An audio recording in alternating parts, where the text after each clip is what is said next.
स्वागत है। आज कैसे हो आप सब? आई होप आप सब अच्छे होंगे, और अगर आप सब अच्छे हो तो फटाफट से कमेंट सेक्शन में थम्स अप प्रेस कर दो, और अगर वीडियो अच्छी लगती है तो वीडियो को लाइक कर देना एंड चैनल को सब्सक्राइब कर लो, क्योंकि ये तुम्हें प्रोवाइड कराने वाला है क्लास 12 मैथ्स का full syllabus. So I am your maths educator and your living दीदू। Welcome to all of you in your channel brilliant classes. तो गाइस, आज हम पढ़ने वाले हैं क्लास 12 मैथ्स का chapter number 12 linear programming. So linear programming के अंदर हम पहले जो है इसके कॉन्सेप्ट पढ़ेंगे, मतलब जो 12.1 के अंदर जितना भी इंट्रोडक्शन का जो कॉन्सेप्ट यूज होने वाला है, जितने भी टॉपिक्स हैं वो हम क्लियर करेंगे, और मैंने तुम्हें टॉपिक्स लिख के दे दिए जो हमें 12.1 के लिए पढ़ने हैं। और इस चैप्टर को हमने इसलिए उठाया क्योंकि ये जो चैप्टर है ये 5 मार्क्स का होने वाला है तुम्हारे क्लास 12 मैथ्स बोर्ड एग्जामिनेशन के अंदर, और तुम्हें इस चैप्टर के लिए सिर्फ एक एक्सरसाइज कंप्लीट करनी है, वो है 12.1। 12.2 तुम्हें पढ़ने की बिल्कुल जरूरत नहीं है अगर तुम क्लास 12 मैथ्स बोर्ड एग्जामिनेशन के लिए प्रिपेयर कर रहे हो तो चलो स्टार्ट करते हैं फटाफट से इस चैप्टर को। तो पहला जो हमारा टॉपिक है वो है ऑब्जेक्टिव फंक्शन। अब तुम बोलोगे कि दी ऑब्जेक्टिव फंक्शन क्या होता है, तो इसको हम एक एग्जांपल से देखेंगे। कोई भी बुकिश लैंग्वेज यूज़ नहीं करेंगे, क्योंकि क्वेश्चन पेपर के अंदर तुमसे कोई नहीं पूछेगा कि what is objective function. 2 mark के लिए ये क्वेश्चन नहीं आने वाला। तुम्हें बस पता होना चाहिए कि ऑब्जेक्टिव फंक्शन होता क्या है, ताकि तुम जब क्वेश्चन सॉल्व करो तो तुम्हें कोई दिक्कत ना हो। ठीक है, तो इसलिए हम इसको पढ़ रहे हैं। तो ऑब्जेक्टिव फंक्शन हम किसे बोलेंगे, तो जब तुम जो है जब तुम्हारी जो बुक है उसको उठाकर देखोगे तो उसके अंदर तुम्हें जो है क्वेश्चन के अंदर एक ऐसी इक्वेशन मिलेगी, जेड इज इक्वल्स टू जैसे ए एक्स प्लस बी वाई, है ना। और यहाँ पर जो ए एंड बी है वो क्या है, कांस्टेंट टर्म्स है। अब मुझे ये तो लगता है कि तुम्हें कांस्टेंट टर्म्स पता होंगे कि कांस्टेंट क्या होते हैं। कांस्टेंट वो होते हैं जो मैथ्स के अंदर जैसे डिजिट होती हैं, ए जैसे कि 10 हो गया, 5 हो गया, 11 हो गया, 12 हो गया, जो भी तुम्हें डिजिट मिला उनको हम बोल देते हैं कांस्टेंट। ठीक है, और ये एक्स वाई क्या है, यहाँ पर कोफिशिएंट है।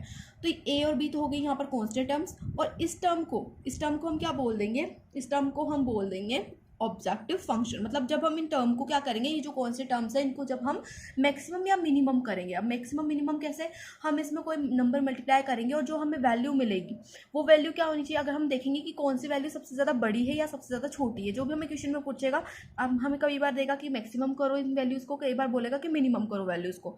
तो वो जो चीज़ निकालेंगे हम, उसी को हम बोल देंगे ऑब्जेक्टिव फंक्शन।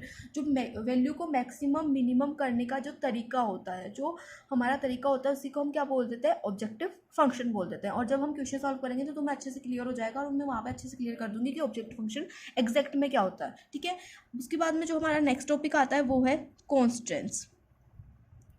तो कॉन्स्टेंट्स क्या होते हैं, तो तुम्हें जो है क्वेश्चन के अंदर कुछ इक्वेशंस मिलेंगी, जैसे कि x plus y is greater than equal to 4 हो गया, 2x plus 3y is less than equal to 7 हो गया। ऐसे कुछ इक्वेशंस मिलेगी, तो इन इक्वेशंस को हम बोल देते हैं कॉन्स्टेंट्स। मतलब इस इक्वेशन को भी हम कॉन्स्टेंट बोलेंगे, इसको भी कॉन्स्टेंट बोलेंगे, अगर कोई और इक्वेशन होती तो उसको भी कॉन्स्टेंट बोलेंगे। ठीक है, तो कॉन्स्टेंट भी समझ में आ गया कि इक्वेशंस को हम क्या बोल देते हैं, कॉन्स्टेंट बोल देते हैं। मिनिमम मैक्सिमम करना आ गया। मिनिमम मैक्सिमम मैंने यहाँ पर बता देता तुम्हें ऑब्जेक्टिव फंक्शन में। एक बार मैं फिर से समझा देती हूँ, क्योंकि बहुत से बच्चों को डाउट होता है कि ऑब्जेक्टिव फंक्शन होता क्या है एग्जैक्ट में।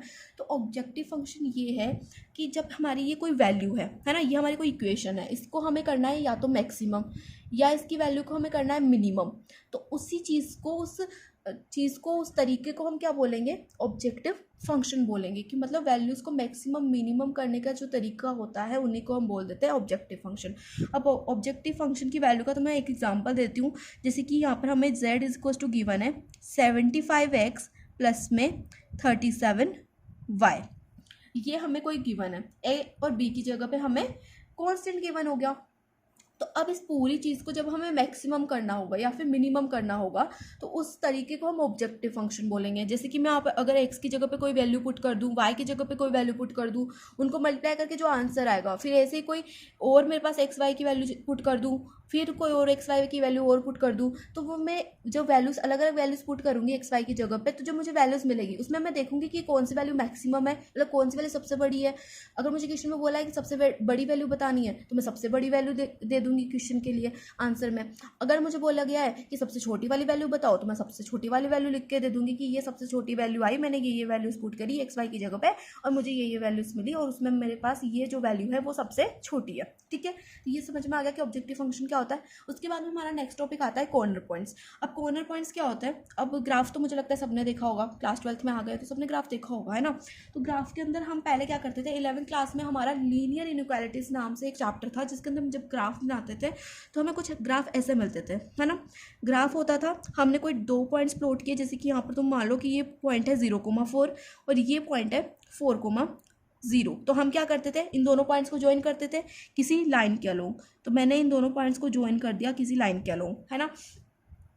अब मैंने निकाला इनका फिजिबल रीजन। अब फिजिबल रीजन क्या होता है, तो फिजिबल रीजन होता है कलरफुल रीजन, है ना। तो फिजिबल रीजन निकालने का जो है तरीका होता है वो मैं तुम्हें बता देती हूँ कि फिजिबल रीजन हम कैसे फाइंड करते हैं। तो जैसे मैं इसी इक्वेशन को यहाँ पर लूँ, x + y is greater than equal to 4, मैंने ये इक्वेशन ले ली, है ना। अब मुझे निकालनी है वैल्यूज़। तो हम क्या करेंगे, पहले क्या करेंगे, x + y is equal to 4 लिख देंगे।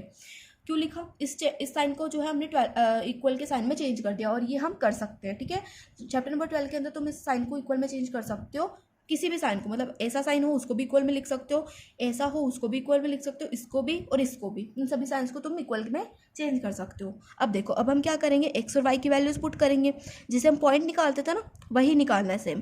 तो एक्स और वाई की वैल्यू पुट करेंगे, तो मैं एक्स की जगह पे 0 पुट कर दूँ तो वाई की वैल्यू क्या आएगी, 4 आएगी।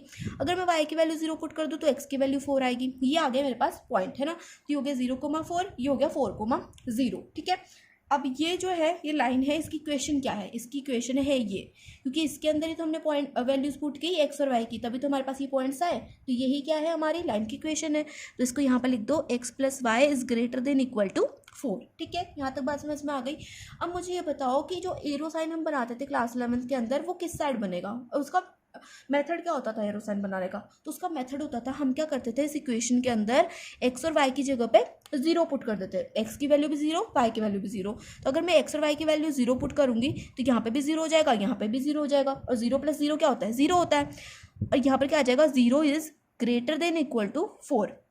अब तुम खुद का दिमाग लगाना, फालतू का कोई रट्टा वट्टा नहीं मारना, खुद का दिमाग लगा के सोचो कि 0 4 से बड़ा होता है। बिल्कुल भी नहीं होता यार, 0 तो 4 से छोटा होता है, बचपन से पढ़ा हुआ है हमने, ये 0 4 से छोटा होता है। हाँ, 0 हमेशा -4 से बड़ा होगा, लेकिन 0 4 से तो छोटा ही होगा ना, प्लस की 4 से तो छोटा होगा, माइनस की 4 से तो चल बड़ा होता है 0, लेकिन +4 से तो छोटा होता है ना। तो ये जो कंडीशन हो गई, ये क्या हो गई, रॉन्ग हो गई, मतलब फॉल्स हो गई, है ना, गलत है ना कंडीशन। इसने बोला है कि 0 4 से बड़ा होता है, लेकिन 0 4 से बड़ा थोड़ी ना होता है, 0 तो 4 से छोटा होता है। तो इस कंडीशन में हम क्या करेंगे, जो एरो साइन बनाएंगे वो किस साइड होंगे, दूसरी साइड, मतलब इस साइड में हम बनाएंगे एरो साइन। तो एक बात याद रखनी है, जब भी हमारी कंडीशन हो जाए फॉल्स, तो उस कंडीशन में जो एरो साइन बनते हैं वो बनते हैं ओरिजिन के दूसरी साइड। ये जो चीज़ होती है ये होती है ओरिजिन, 0,0 पॉइंट, ठीक है। तो ओरिजिन की दूसरी साइड कब बनेंगे, एरो साइंस जो हैं वो ओरिजिन के दूसरी साइड कब जाएंगे, वो तब जाएंगे जब कंडीशन क्या होगी, फॉल्स होगी। और अगर यहाँ पर ऐसे होता, ये कंडीशन ऐसे होती, x + y is less than equal to 4 होता, तो यहाँ पर अगर मैं x और y की जगह पे 0 पुट करती तो यहाँ पर 0 is less than equal to 4 आता कि नहीं आता, आता। तो इस कंडीशन में क्या लिखा इसने कि 0 क्या है, 4 से छोटा है, और हमें पता है 0 4 से छोटा होता है। तो इस कंडीशन में जो ग्राफ होता, ये कंडीशन क्या हो गई, ट्रू हो गई ना, सही बोला है इसने, और ये बात सही है एकदम। तो इस कंडीशन में जो ग्राफ बनता, मतलब ये जो एरो साइन बनते, ये किस साइड बनते, ये जो एरो साइन बनते ये बनते इस साइड, मतलब ओरिजिन की साइड। तो जब भी हमारी कंडीशन ट्रू होगी एरो साइन बनेंगे ओरिजिन की साइड, जब भी कंडीशन फॉल्स होगी तो एरो साइन बनेंगे ओरिजिन की अपोजिट साइड, ठीक है। इसको हम एक स्टोरी से समझते हैं। तो देखो, मान लो कि तुम्हारे क्लास 12 बोर्ड एग्जामिनेशन के अंदर 95% बन गए, तो तुम्हारे 95% बन गए, तो तुम मानो कि तुम क्या हो, ये एरो साइन क्या है, तुम हो। ये जो एरो साइन है ये है मेरे छोटे छोटे भाई बहन, ठीक है, मेरे ब्रदर्स एंड सिस्टर्स हैं, एरो साइन, ठीक है। और ये जो ओरिजिन है, ये ओरिजिन क्या है, तुम्हारे मम्मा पापा है ना। तो मम्मा पापा के लिए MP लिख देती हूँ, तो मम्मा पापा है, मध्य प्रदेश में समझ लेना इसको, ठीक है। तो मम्मा पापा क्या है, ओरिजिन साइन है। तुम्हारे बन गए 12th के अंदर भाई, मेरे ब्रदर्स एंड सिस्टर्स के बन गए 95%, ठीक है, 95% बन गए, तुम्हारा रिजल्ट आ गया। तो तुम क्या करोगे, अपना रिजल्ट लेके जाओगे, खुशी खुशी मम्मा पापा को दिखाओगे कि देखो मम्मा पापा मेरे 95% बन गए, है ना। अब दूसरी कंडीशन हम लेते हैं कि तुम्हारे बन गए 40%, ठीक है, 40% बने, 14% बनेंगे, तो तुम क्या करोगे, अपना जो रिजल्ट है, ये देखो 95% में मम्मा पापा के पास गए, 40% में क्या करोगे, मम्मा पापा से दूर जाओगे, डरोगे ना मम्मा पापा को बताने में कि 40% बने ना 12th के अंदर, मम्मा पापा मार खाएंगे, मारेंगे, मतलब तुम्हें मम्मा पापा की मार थोड़ी नहीं खानी है, तो हम दूर भागेंगे। तो जब भी हम गलत होंगे मतलब कंडीशन फॉल्स होगी, तो हम जाएंगे ओरिजिन से दूर, मतलब ओरिजिन से अपोजिट साइड, ठीक है। और जब भी हम होंगे ट्रू, जब भी हमारे 95% या अच्छी परसेंटेज होगी, हम क्या करेंगे, ओरिजिन के पास जाएंगे, मतलब मम्मा पापा के पास जाएंगे। तो जो एरो साइन है वो मम्मा पापा की साइड बनेगा, मतलब ओरिजिन की साइड बनेगा। और जब भी हम गलत होंगे, जो एरो साइन है वो अपोजिट साइड बनेगा। तो वीडियो थोड़ी सी लेंथी हो सकती है, लेकिन मैं जो तुम्हें अच्छे से समझा रही हूँ ताकि तुम कभी भी नहीं बोलो, ठीक है, क्योंकि 5 नंबर्स का सवाल है यार, और 5 नंबर्स मोस्ट इंपॉर्टेंट है। क्या बोल रही हूँ यार मैं, बहुत ज़्यादा इंपॉर्टेंट है तुम्हारे 12th के अंदर परसेंटेज बढ़ाने के लिए, ठीक है। तो कॉर्नर पॉइंट्स को भी हम समझ लेते हैं। तो कॉर्नर पॉइंट्स क्या हुआ इस कंडीशन में, कॉर्नर पॉइंट्स कौन से हुए? कॉर्नर पॉइंट्स होते हैं, ये वाला टॉपिक भी हम पहले क्लियर कर देते हैं। तो ये जो चीज़ें मैंने तुम्हें बता दी, ये चीज़ें तुम्हें समझ में आ गई ना कि किस तरफ ग्राफ बनेगा, एरोसाइन किस तरफ होंगे, है ना। अब यहीं से हम सीखते हैं कि अनबाउंडेड और बाउंडेड फिजिबल रीजन क्या होता है। फिजिबल रीजन होता है कलरफुल रीजन, मतलब एरोसाइन इस साइड बना तो इसका मतलब है कि कलरफुल रीजन जो होगा वो ये होगा, ये वाली जो चीज़ होगी ये होगी कलरफुल रीजन, ठीक है, ये होगा हमारा कलरफुल रीजन। और इस कलरफुल रीजन को हम बोल देंगे unbounded feasible region. Colourful region को फिजिबल रीजन बोलते हैं। अब मैंने इसको अनबाउंडेड क्यों बोला? अनबाउंडेड मैंने इसलिए बोला क्योंकि जो है ये चारों तरफ से बंद नहीं है, चारों तरफ से बंद नहीं है ना, ये चारों तरफ से बंद नहीं है। जैसे कि तुम्हारा घर है, मान लो तुम्हारा घर के अगर चारों तरफ चार दीवारी है, तुम्हारे घर के चारों तरफ बाउंड्री है, तो तुम उसको बोल दोगे कि वो क्या है, बाउंडेड है, तुम्हारा हाउस क्या है, बाउंडेड हाउस है।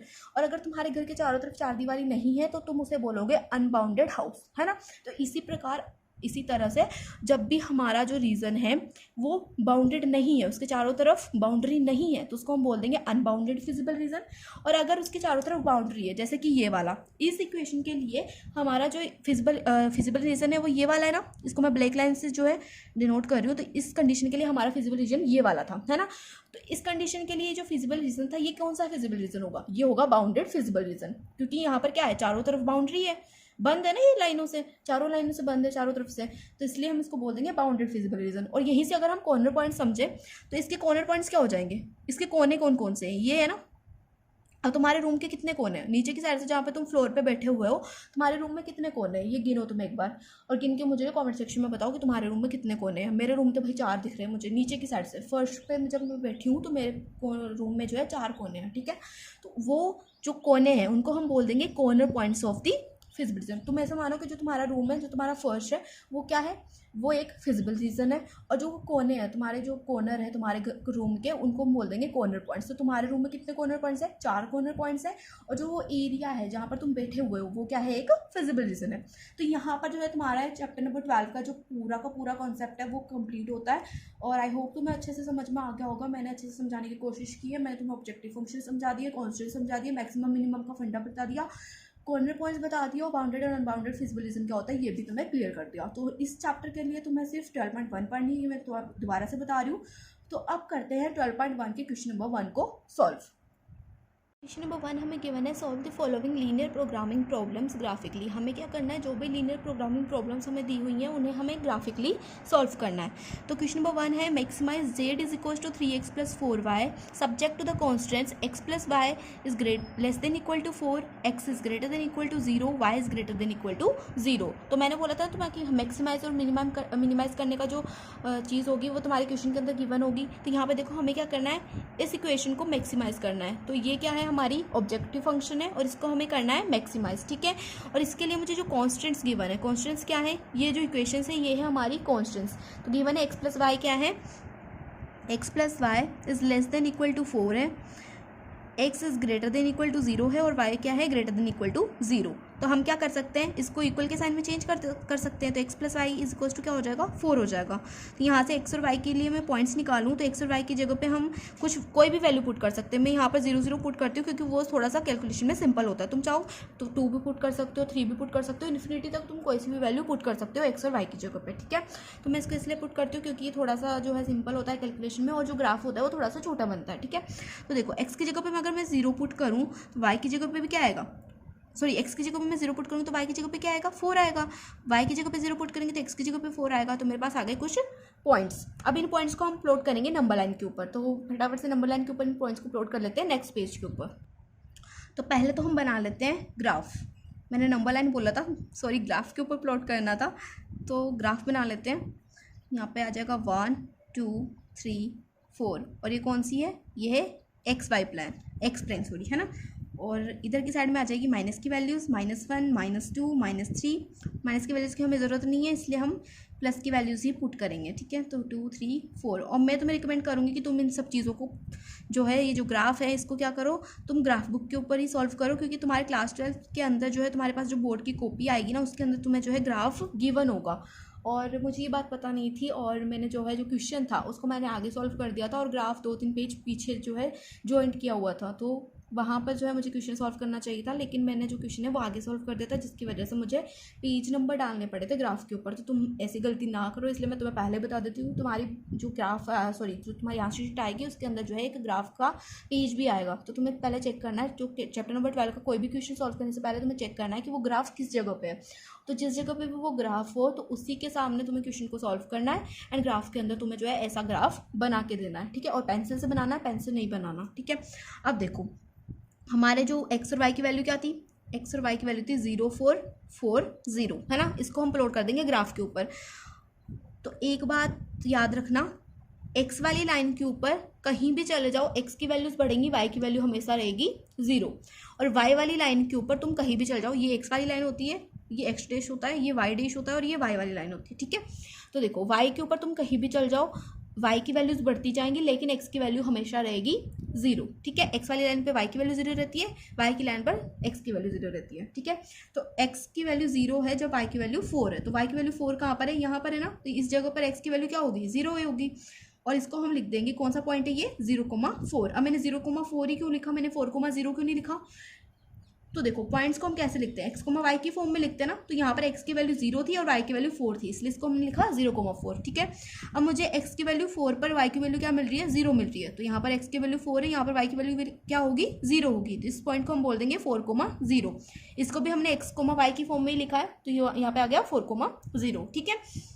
अब हम क्या करेंगे, इन दोनों पॉइंट्स को ज्वाइन कर देंगे। तो इन दोनों पॉइंट्स को ज्वाइन कर दो, तो दोनों पॉइंट्स को मैंने लाइन के थ्रू ज्वाइन कर दिया। अब मैं देखूंगी कि ये जो है इसकी इक्वेशन पहले हम लिख देते हैं। तो इसकी इक्वेशन थी लाइन की x + y is less than equal to 4, ये थी इस लाइन की इक्वेशन, ठीक है। अब मैं पहले चेक करूंगी कि इसके लिए जो हमारा फिजिबल रीजन है वो कौन सा होगा। तो फिजिबल रीजन कौन सा होगा उसको चेक करने के लिए हम क्या करते हैं, x और y की जगह पे 0 पुट कर देते हैं। तो x + y is less than equal to 4, तो यहाँ पर हम 0 पुट करेंगे x की जगह पे भी और y की जगह पे भी। तो 0 + 0 हो जाएगा 0, तो 0 is less than equal to 4। तो 0 क्या होता है, 4 से छोटा होता है, ये तो हमें पता है। और ये कंडीशन क्या कह रही है कि 0 4 से छोटा है, तो हम क्या कह देंगे कि ये कंडीशन क्या है, ट्रू है, ये सही बोल रही है। और इस कंडीशन में जो ग्राफ बनेगा, तो इस कंडीशन में जो ग्राफ बनेगा वो क्या होगा, ओरिजिन के तरफ होगा, मतलब ओरिजिन की साइड ही इसका जो ग्राफ है, इसके जो एरो साइन है वो ओरिजिन की साइड बनेंगे। तो ये जो एरो साइन है इनका जो मैंने डायरेक्शन है वो कर दिया ओरिजिन की साइड, ठीक है। तो इसका मतलब हमारा जो फिजिबल रीजन है वो कौन सा है, ये वाला है ना। तो ये हो गया हमारा फिजिबल रीजन, तो इसको हम बोल देंगे feasible region of this graph, ठीक है। अब मुझे देखने कॉर्नर पॉइंट्स। अब कॉर्नर पॉइंट्स कौन कौन से हैं, ये भी कॉर्नर पॉइंट है, ये भी कॉर्नर पॉइंट है, और ये भी क्या है, कॉर्नर पॉइंट है। और ये क्या होता है, ओरिजिन होता है। और हमें पता है ओरिजिन क्या होता है, ओरिजिन वाली जो पॉइंट होता है वो होता है 0,0। तो मेरे पास 3 कॉर्नर पॉइंट आ गए, 0,4, 4,0 एंड 0,0। अब मुझे ऑब्जेक्टिव फंक्शन क्या गिवन था, मुझे ऑब्जेक्टिव फंक्शन गिवन था z = 3x + 4y। ये मुझे ऑब्जेक्टिव फंक्शन गिवन था ना। तो मुझे क्या करना है, इस ऑब्जेक्टिव फंक्शन में ये जो कॉर्नर पॉइंट्स है इनकी वैल्यूज पुट करनी है एक्स और वाई की जगह पे, और मुझे मेरे पास जो वैल्यूज आएगी उनमें से मुझे मैक्सिमम वैल्यू फाइंड करनी है, ठीक है। तो हम क्या करेंगे, इन सभी पॉइंट्स को प्लॉट करेंगे इस ऑब्जेक्टिव फंक्शन के अंदर। तो पहले पॉइंट्स लिख लेते हैं, पॉइंट्स क्या क्या है हमारे पास, पॉइंट्स है 0,4, ये वाला पॉइंट है 4,0, और ये ओरिजिन वाला पॉइंट है 0,0। तो इन सभी को हम क्या करेंगे, प्लॉट करेंगे एक्स और वाई की जगह पे। ये वाली जो टर्म है ये एक्स वाली है, और ये वाली क्या है, वाई वाली टर्म है। तो यहाँ पर अगर मैं प्लॉट करूँ तो एक्स की जगह पे 0 प्लॉट करेंगे, तो 3 × 0 प्लस में 4 × 4, वाई की जगह पे 4 प्लॉट कर दिया। तो 3 × 0 क्या हो जाएगा, 0, 4 4 = 16। यहाँ पर से मुझे एक्स की वैल्यू क्या आ गई, यहाँ से मेरे पास एक्स की वैल्यू आ गई 16, ठीक है। अब मैं अगर x की जगह पे 4 प्लॉट करूँ तो यहाँ पर आ जाएगा 3 × 4 प्लस में y की जगह पे 0 प्लॉट करना है, तो 4 × 0, तो 3 × 4 हो जाएगा 12, और 4 × 0 क्या हो जाएगा 0, तो यहाँ पर आ जाएगा 12, ठीक है। अब मैं 0 0 पुट करूँ x और y की जगह पे, तो 3 × 0 प्लस में 4 × 0, तो 3 × 0 क्या हो जाएगा 0, और 4 × 0 भी क्या होगा 0, तो 0 + 0 हो जाएगा 0। तो यहाँ पर मुझे बताओ कि मैक्सिमम वैल्यू कौन सी है, सबसे बड़ी वैल्यू कौन सी है इन तीनों में से। तो इन तीनों में से सबसे बड़ी जो वैल्यू वो ये है 16 क्या है यहाँ पर सबसे बड़ी वैल्यू। तो हम क्या बोल देंगे, यहाँ पर हम लिख देंगे 16 इज द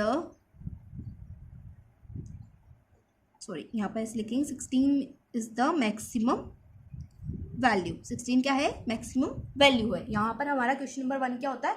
कंप्लीट होता है। अब हम देखेंगे क्वेश्चन नंबर 2 और उसको हम थोड़ी जल्दी सॉल्व करेंगे क्योंकि इसमें मुझे तुम्हें समझाने के लिए थोड़ा सा धीरे धीरे समझाना पड़ा, उसको हम जल्दी जल्दी सॉल्व करेंगे। नंबर 2 देख लेते हैं। तो क्वेश्चन नंबर 2 हमें गिवन है minimise z is equals to -3x + 4y subject to x + 2y is less than equal to 8, 3x + 2y is less than equal to 12, x is greater than equal to 0, y is greater than equal to 0। तो इस question के अंदर हमें क्या करना है?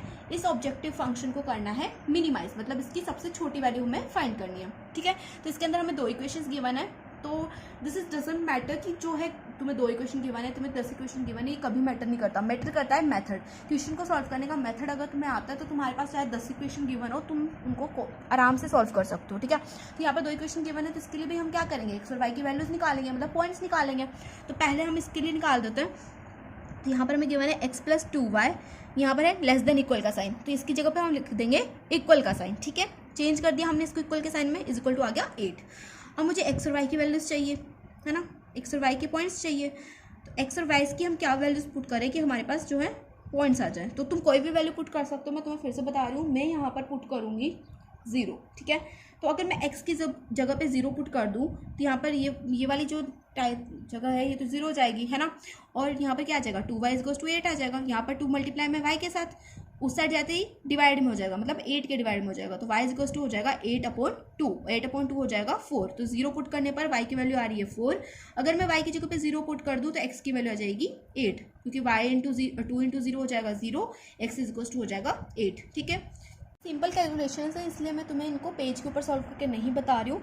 ठीक है, तो देखो 3x + 2y ये वाली जो इक्वेशन है ये मैं ले रही हूँ। तो 3x + 2y इसको भी हम इक्वल टू कर देंगे 12 के। ठीक है, तो इसके लिए भी हम जब पॉइंट्स निकालेंगे तो मैं यहाँ पर x की जगह पे भी 0 पुट करूँगी और y की जगह पे भी 0 पुट करूँगी। ठीक है, तो x ये वाला और ये y। ठीक है, x की जगह पे 0 पुट कर दे तो 3 × 0 0, 2y इक्वल्स टू 12 आ गया। तो y की वैल्यू क्या आ जाएगी? 12/2, यहाँ पर आ जाएगा 6। ठीक है, y की जगह पे 0 पुट करो तो 3 4 = 12, यहाँ पर आ जाएगा 4। ठीक है, सिंपल कैलकुलेशन है, इसलिए मैं बोल रही हूँ कि मैं इनको सॉल्व करके नहीं बता रही हूँ। और मुझे लगता है कि तुम्हें जो है ये कैलकुलेशन करनी आती होंगी। ठीक है, तो देखो हमारे पास पॉइंट्स आ गए। अब हमें क्या करना है? इनको हमें प्लॉट करना है ग्राफ के ऊपर। तो ग्राफ के ऊपर इन पॉइंट्स को प्लॉट कर लेते हैं। तो यहाँ पर मैं बना रही हूँ ग्राफ। देखो 1 2 3 4 5 6 7 और 8। जगह की कमी हो गई यार थोड़ी सी, यहाँ पे जगह 1 2 3 4 5 एंड 6। ठीक है, माइनस की वैल्यूज़ की हमें ज़रूरत नहीं है, तुम वो भी लिख देना। ठीक है, तो मैं नहीं लिख रही हूँ टाइम की बचत के लिए। तो देखो x इक्वल्स टू 0 पर हमारी y की वैल्यू आ रही है 4, तो यहाँ पर है x इक्वल्स टू 0 और y की वैल्यू है 4, तो यह जगह 0,4 पॉइंट।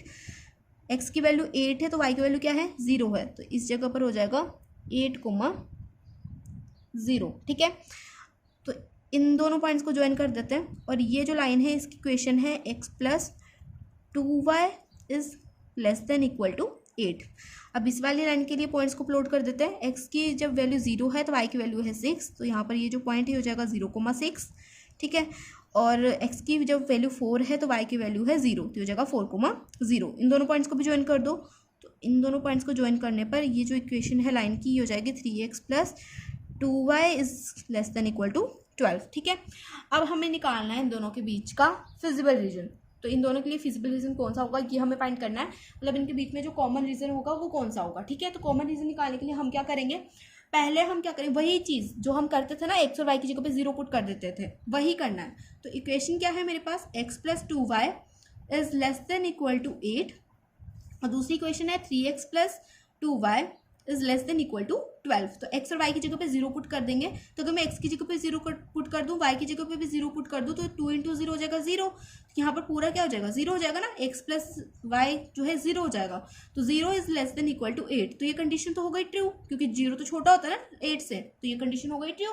अब इस कंडीशन में देखो, यहाँ पर अगर मैं x की जगह पे 0 पुट करूँ, y की जगह पे भी 0 पुट करूँ, तो 3 × 0 0 हो जाएगा, 2 × 0 भी 0 हो जाएगा। तो यहाँ पर जो हमारे पास आएगा वो आएगा 0 is less than equal to 12। तो क्या 0 12 से छोटा होता है? बिल्कुल छोटा होता है, तो ये कंडीशन भी क्या हो गई? ट्रू हो गई। तो दोनों इक्वेशंस के लिए हमारी जो कंडीशंस है वो हो रही है ट्रू, मतलब जो है हम ट्रू कंडीशंस ला रहे हैं, तो इसका मतलब है हम क्या करेंगे, ओरिजिन की तरफ आएंगे, है ना। मैंने वो जो स्टोरी सुनाई थी उससे तुम्हें रिलेट करके तुम लिख सकते हो कि जब भी हम सही होंगे तो हम क्या करेंगे, ओरिजिन की तरफ आएंगे। तो हम क्या करेंगे, ओरिजिन की तरफ एरो साइन बना देंगे। तो इस इक्वेशन के लिए भी ओरिजिन की तरफ एरो साइन, दूसरी इक्वेशन के लिए भी ओरिजिन की तरफ एरो साइन, है ना। तो यहाँ पर भी हो जाएगा ओरिजिन की तरफ एरो साइन। अब तुम मुझे बताओ कि कॉमन रीजन कौन सा है। कॉमन रीजन हम कैसे निकालते हैं, जहां पर भी हमें दोनों लाइंस के, मतलब जितनी भी हमें लाइंस हमने बनाई हैं उन सभी के क्या होना चाहिए, एरो साइन जहां पर भी हमें दिखे हैं वही क्या होता है, हमारा कॉमन रीजन होता है। तो इस लाइन का एरो साइन भी इधर है, इस लाइन का एरो साइन भी इधर है ना, ये सब एरो साइन इधर आ रहे हैं ना। तो इस जो एरिया में है ना, दोनों लाइंस के एरो साइन मुझे साथ में दिख रहे हैं, तो यही क्या हो जाएगा, हमारा फिजिबल रीजन हो जाएगा। और ये फिजिबल रीजन कौन सा रीजन है, बाउंडेड फिजिबल रीजन है।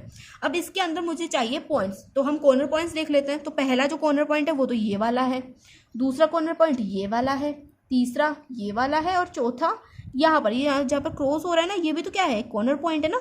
तो एक कॉर्नर पॉइंट हमारा ये वाला है ना। तो मेरे पास 4 कॉर्नर पॉइंट है। तो ये वाला कॉर्नर पॉइंट तो है 0,0, ये वाला है 4,0, ये वाला है 0,4। लेकिन ये वाला जो कॉर्नर पॉइंट है ना, इसकी मुझे वैल्यू नहीं मिल रही, मतलब इसका कोई पॉइंट मुझे नहीं मिल रहा। अभी कौन सा पॉइंट है, इसको हम कैसे निकालेंगे। तो क्या आप क्वेश्चन को यहीं पे छोड़ देंगे, यहाँ पे नहीं छोड़ेंगे। हम क्या करेंगे, यहाँ पर हम लगाएंगे एलिमिनेटेड मेथड। अब तुम बोलोगे एलिमिनेटेड मेथड कौन सा होता है, तो हमने जो है या तो क्लास 10th के अंदर या 11th के अंदर हमने जो है एलिमिनेटेड मेथड जो है पढ़े हुए हैं, सब्स्टिट्यूशन और एलिमिनेटेड मेथड हमने पढ़े हुए हैं। अगर नहीं पढ़े हैं तो, अगर तुम्हें मतलब याद नहीं है तो दोबारा से मैं तुम्हें बता देती हूँ। हम क्या करेंगे, इसके लिए हम लेंगे लाइन की इक्वेशंस। हम क्या करेंगे, मतलब एलिमिनेटेड मेथड के लिए हमें जो भी मतलब पॉइंट की जो भी हमें पॉइंट की वैल्यू निकालनी होती है, हम क्या करते हैं, उस पॉइंट को देखते हैं कि वो कौन सी दो लाइनों से बीच में से, कौन सी दो लाइनों के ऊपर है वो पॉइंट। तो ये जो पॉइंट है ये किन किन लाइनों के ऊपर है, एक तो इस वाली लाइन के ऊपर है और एक इस वाली लाइन के ऊपर है। मतलब इंटरसेक्ट, कौन सी दो लाइनें इंटरसेक्ट हुई कि ये पॉइंट बना। तो एक तो ये वाली लाइन इंटरसेक्ट हुई और एक ये वाली लाइन इंटरसेक्ट हुई, तो हमारे पास ये पॉइंट मिला हमें। तो हम क्या करेंगे, इन दोनों लाइन की इक्वेशंस के ऊपर ही हम क्या करेंगे, एलिमिनेटेड मेथड का यूज करेंगे। ठीक है, यहाँ पर अगर 3 लाइन्स होती, 3 लाइन इंटरसेक्ट होने के बाद में अगर ये पॉइंट मिल रहा होता, तो हम क्या करते, तीनों लाइन्स की इक्वेशन के ऊपर क्या करते, एलिमिनेटेड मेथड यूज करते। तो यहाँ पर हम इन दोनों लाइन्स के ऊपर ही क्या करेंगे, मेथड को यूज करेंगे। ठीक है, एलिमिनेटेड मेथड को यूज करेंगे।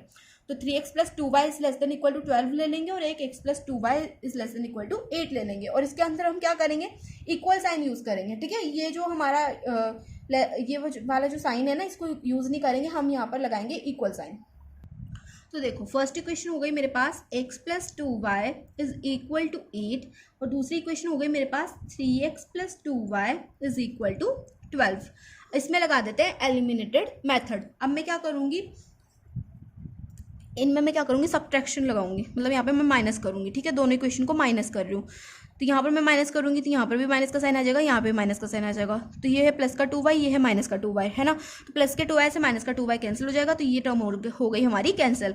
अब x में से अगर हम 3x को माइनस करेंगे तो 3x में से जब x जाएगा तो बचेगा 2x और माइनस का नंबर बड़ा है, यहाँ पर आ जाएगा माइनस का 2x is equal to minus के 12 में से हम 8 को निकालें तो 12 में से जब 8 जाएंगे तो हमारे पास बचेगा 4 और इसमें माइनस की जो वैल्यू है वो बड़ी है, इसलिए यहाँ पर आ जाएगा माइनस। तो माइनस के माइनस से ये माइनस कट जाएगा। 2 को हम उस साइड भेज दें तो x इज इक्वल टू आ जाएगा 4/2, 4/2 हो जाएगा 2। तो x की वैल्यू आ गई मेरे पास 2, है ना। अब मैं इस x की वैल्यू को पुट कर देती हूँ, इन दोनों में से किसी भी इक्वेशन में आप पुट कर सकते हो। तो मैं इसमें पुट कर रही हूँ क्योंकि थोड़ी सी छोटी लग रही है मुझे, कैलकुलेशन में दिक्कत कम होगी। तो x + 2y is equal to 8, x की वैल्यू पुट कर दो तो 2 + 2y इज इक्वल टू 8 हो गया, है ना। 2 साइड जाएगा तो 8 में से 2 जाएगा तो हमारे पास बचेगा 6 और यहाँ पर 2y बचेगा। तो 2 को हम उस साइड भेज देंगे तो यहाँ पर बचेगा y, तो 6/2, तो y की वैल्यू आ जाएगी मेरे पास 3। तो मुझे क्या मिल गई, x और y की वैल्यूज मिल गई। और जब हम पॉइंट्स में वैल्यू पुट करते हैं तो पॉइंट्स किससे बनता है, पॉइंट बनता है ना, x और y की वैल्यू से बनता है पॉइंट। तो मुझे x की वैल्यू भी मिल गई और y की वैल्यू भी मिल गई। तो इन वैल्यूज को हम पुट कर देंगे उस ग्राफ के अंदर, वो जो पॉइंट था उसके अंदर हम इनको पुट कर देंगे।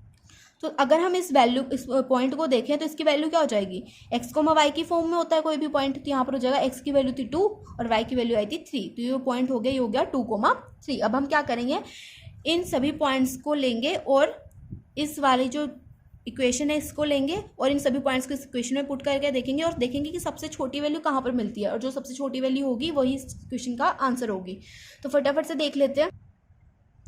तो यहाँ पर लिख देंगे पॉइंट्स और यहाँ पर हो जाएगा z is equal to minus का 3x प्लस में 4y। तो फर्स्ट पॉइंट है 0,0, फिर 0,4, फिर 4,0 और एक था 2,3। ठीक है, अब देखो z is equal to minus का 3 इंटू 0, एक्स की जगह पे 0 पुट करेंगे तो -3 इंटू 0 प्लस में 4 इंटू 0, तो -3 इंटू 0 0 हो जाएगा, 4 इंटू 0 भी 0 हो जाएगा, तो 0 प्लस 0 हो जाएगा 0।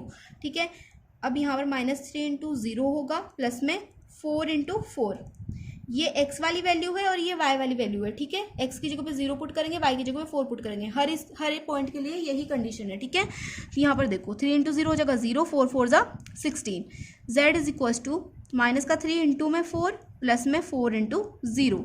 ठीक है, तो माइनस का 3 इंटू 4 क्या हो जाएगा 12, 4 3 12 होता है, यहाँ पे आ जाएगा माइनस का 12, क्योंकि 4 इंटू 0 तो 0 हो रहा है, तो माइनस का 12 प्लस का 0 क्या हो जाएगा माइनस का 12 हो जाएगा।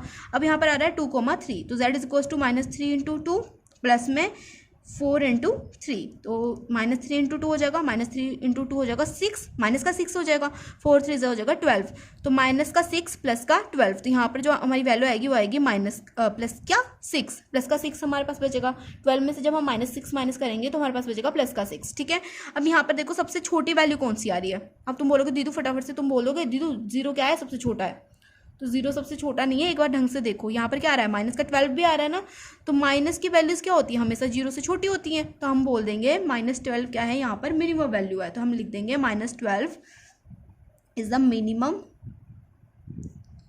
वैल्यू। एंड पॉइंट कौन सा है ये, किस पॉइंट पर हमें -12 मिला 4,0 पर। तो यहाँ पर हमारा क्वेश्चन नंबर 2 भी क्या होता है कंप्लीट होता है, और इसी के साथ हम इस वीडियो को भी एंड करते हैं। और जो बाकी के तुम्हारे 8 क्वेश्चंस बचे हैं उसे हम 1 शॉट के अंदर कंप्लीट करेंगे, क्योंकि ये वीडियो थोड़ी सी लेंथ हो जाएगी, तो इसलिए मैं इस वीडियो के अंदर तुम्हें जो है सारे क्वेश्चन सॉल्व नहीं करवा रही हूँ। तो अगर वीडियो अच्छी लगी हो तो वीडियो को लाइक कर देना, चैनल को सब्सक्राइब कर देना, सब्सक्राइब ही कर देना, चलो तुम चैनल को सब्सक्राइब कर देना, और इसको ज़्यादा से ज़्यादा अपने फ्रेंड्स के साथ शेयर करना। तो मिलता है नेक्स्ट वीडियो में, तब तक के लिए बाय बाय, टेक केयर।